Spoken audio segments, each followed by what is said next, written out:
Hi everyone, সকলোকে প্ৰথমে স্বাগতম জনাইছো। আজি মই নতুন ভিডিও এটা লৈ আকৌ আপোনালোকৰ ওচৰত আহিছো।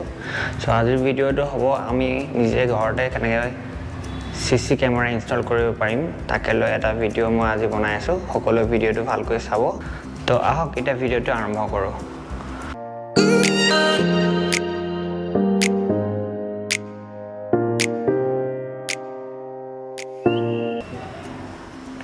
এইটো হৈছে আপোনাৰ কেমেৰাটো, এইটো সিসি কেমেৰাটো, ঠিক আছে।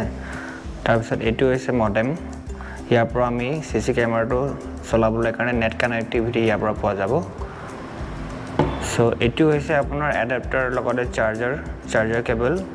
আপোনাৰ ইয়াক পাৱাৰ ইয়াৰ পৰা আপোনালোকে ল'ব পাৰিব। এইটো পাৱাৰ বেংক দিছে, যদি আপোনালোকে কাৰেণ্ট নাপায় তেতিয়া আপোনালোকে পাৱাৰ বেংক লগাই পিনে হলেও আপোনালোকে ইয়াক পাৱাৰ দিব পৰা যাব। সো এডাল কৰ্ড এডাল দিছে, ইয়াক আপোনাৰ মডেমত লগাই পিনে আপোনালোকে ইউজ কৰিব পাৰিব। ইয়াত এনেকৈ লগাই পিনে কাৰেণ্ট ল'ব পাৰিব, ইয়াৰ পৰা পাৱাৰ ল'ব পাৰিব মডেমটো। এডাল আপোনাৰ এক্সটেনশন কৰ্ড দিছে, কিবা কাৰণত যদি আপোনালোকৰ কাৰেণ্টত আপোনালোকে লগাই পিনে কৰে তো এডাল যদি আপোনালোকৰ পাৱাৰ সকেট দূৰ হয় তেতিয়া ইয়াতে আপোনালোকে এডাল এনেকৈ এক্সটেনশন কৰ্ডডাল লগাব পাৰে। এডাল 5 মিটাৰ দীঘল হয়, তেতিয়া আপোনালোকে এনেকৈ কৰ্ডডাল ইয়াতে ডুৱেল সকেট আছে, ইয়াতে আপোনালোকে কামটো লগাই কৰিব পাৰে, এনেকৈ লগাই পিনে এনেকৈ কানেক্ট কৰিব পাৰে। সো এইটো দিছে, এইটো আপোনাৰ ষ্টিকাৰ দিছে আঠাৰ কাৰণে, এইটো এনেকৈ আপোনাৰ ৱালত লগাব। তাৰপিছত এইটো মেটেলটো লগাব, তাৰপিছত ইয়াতে আপোনালোকে মেটেলটো ইয়াত লগাই পিনে এনেকৈ ৱালত লগাব পাৰিব, এনেকৈ ৱালত লগাব পাৰিব। সো একেবাৰে সিম্পল হয়, একো প্ৰব্লেম নাই, ইয়াতে আপোনালোকে কৰিব পাৰিব। সো সেইটো কাৰণে আপোনালোকৰ কাৰণে আজি এটা সিম্পল ভিডিও বনাইছোঁ, যাতে আপোনালোকে সিসি কেমেৰা ইনষ্টল কৰিবৰ কাৰণে আপোনালোকৰ টান নহয়। সো এতিয়া কেনেকৈ ষ্টাৰ্ট কৰিব লাগে ভিডিওটো এতিয়া মই সিসি কেমেৰাটো মই দেখাব গৈ আছোঁ, ভালকৈ চাব, ভিডিওটো স্কিপ নকৰিব। আহক এতিয়া আমি সিসি কেমেৰাটো এক্টিভেট কৰিবলৈ কি কৰিব লাগে জানি লওঁ। প্ৰথমে আমি মডেমটো ফাৰ্ষ্ট ষ্টাৰ্ট কৰিব লাগিব। মডেমটো আমি প্ৰথমে ষ্টাৰ্ট কৰিবলৈ ইয়াক পাৱাৰ দিব লাগিব। পাৱাৰ দিবৰ কাৰণে আমাৰ আছে দুটা অপশ্যন আছে। প্ৰথমে আমি কৰ্ডডাল লগাই ল'ব লাগিব। প্ৰথম অপশ্যন হ'ল আমাৰ ওচৰত আমি কাৰেণ্টেৰেও আমি লগাব পাৰোঁ, নাইবা যদি আমাৰ ওচৰত কাৰেণ্ট নাই তেন্তে হ'লে আমি ইয়াতে আপোনাৰ পাৱাৰ বেংকৰ থ্ৰু দি আমি লগাব পাৰোঁ। পাৱাৰ বেংকত দি মই আপোনালোকক দেখাই আছোঁ কেনেকৈ লগাব লাগে। পাৱাৰ বেংক দি মই আপোনালোকক দেখালোঁ। সো এইটো মই লগোৱাৰ পিছত পাৱাৰ বেংকটো এতিয়া অন হৈ গ'ল। অন হোৱাৰ পিছত আপোনালোকে 1 মিনিটমান ৰ'ব লাগিব। 1 মিনিটমান ৰোৱাৰ পিছত ইয়াতে আপোনাৰ এটা লাইট জ্বলিব। লাইটটো জ্বলাৰ পিছত আপোনালোকৰ নেক্সট প্ৰচেছটো মই কৈ আছোঁ।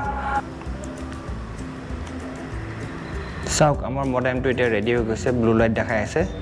তো আমি এতিয়া আমি কেমেৰাটো অন কৰিব গৈ আছোঁ। কেমেৰাটো অন কৰিবলৈ চেম পাৱাৰ লাগিব, তো সেইটো কাৰণে আমি কেমেৰাটো অন কৰিবলৈ আমি ফাৰ্ষ্টত যিডাল ডাটা কৰ্ড আছে সেইডাল আমি লগাই ল'ম।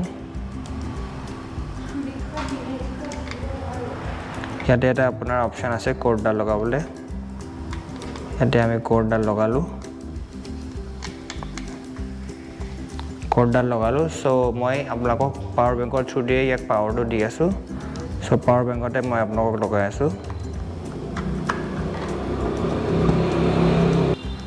এতিয়া চাওক, ৰেড লাইট জ্বলি আছে। ইয়াৰ ৰেড লাইটটো যদি আপোনাৰ ব্লু নহয় তেন্তে হ'লে আমি ইয়াত পিছফালে এটা আপোনাৰ ছুইচ এটা আছে, সেই ছুইচটো আমি টিপি পিনে ইয়াক কেমেৰাটোক ৰিছেট কৰিম। এনেকৈ আপোনালোকে অলপ দেৰি ইয়াতে আপোনালোকে এই ছুইচটো অলপ দেৰি আপোনালোকে প্ৰেছ কৰি পিনে কেমেৰাটো ৰিছেট কৰিলে ইয়াৰ লাইটটো ব্লু হ'বলৈ ধৰিব আৰু এটা আপোনালোকে এলাৰ্ম পাব, ব্লু হৈছে আৰু এটা এলাৰ্ম বাজিব অলপ পিছত। যেতিয়া এলাৰ্মটো বাজিব আপোনালোকে প্ৰেছ কৰাটো এৰি দিব। দেখিলে আপোনালোকে এলাৰ্মটো বাজিলে, এলাৰ্মটো বাজাৰ পিছত এতিয়া আপোনাৰ লাইটটো ব্লু হৈ গ'ল।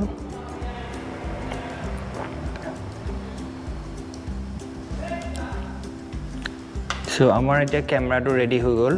সো আমি ইয়াক এতিয়া ৱালত এনেকৈ হেং কৰিও লগাব পাৰোঁ, নাইবা আপুনি যদি বিচাৰে আপুনি ফ্লেটকৈও লগাব পাৰে এনেকৈ, আৰু নাইবা ইচ্ছা কৰিলে আপোনালোকে এনেকৈ ৱালত ডাইৰেক্ট ফ্লেট কৰি এনেকৈ হেংও কৰিব পাৰে।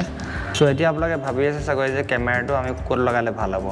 সো কেমেৰাটো লগাওঁতে সদায় আপোনালোকে ধ্যান দিব যাতে আপোনালোকৰ দৰজাৰ এণ্ট্ৰেঞ্চ আৰু এক্সিট যিটো পৰ্চন আছে সেইটো কভাৰ হোৱাকৈ আপোনালোকে কেমেৰাটো লগাব চেষ্টা কৰিব, যাতে কোনোবা মানুহ অহা আৰু যোৱা সেইটো কভাৰ কৰিব পাৰে। আৰু যিটো আপোনালোকৰ দৰ্জা হ'ব তাৰ অপজিট সাইডৰ ৱালখনত সদায় লগাব আৰু তাৰ হাইটটো 6 ফিটৰ ওপৰত ৰাখিব তেতিয়া আপোনালোকৰ ধুনীয়াকৈ গোটেই বস্তুবিলাক কভাৰ হৈ যাব সো ভিডিওটো আপোনালোকক আজি গোটেইখিনি মই দেখালো কেনেকৈ কৰিব লাগে যদি কিবা বুজিও আছে আপোনালোকে কমেন্ট কৰিব মই তাতে আপোনালোকক ৰিপ্লাই দিবলৈ চেষ্টা কৰিম থ্যাংক ইউ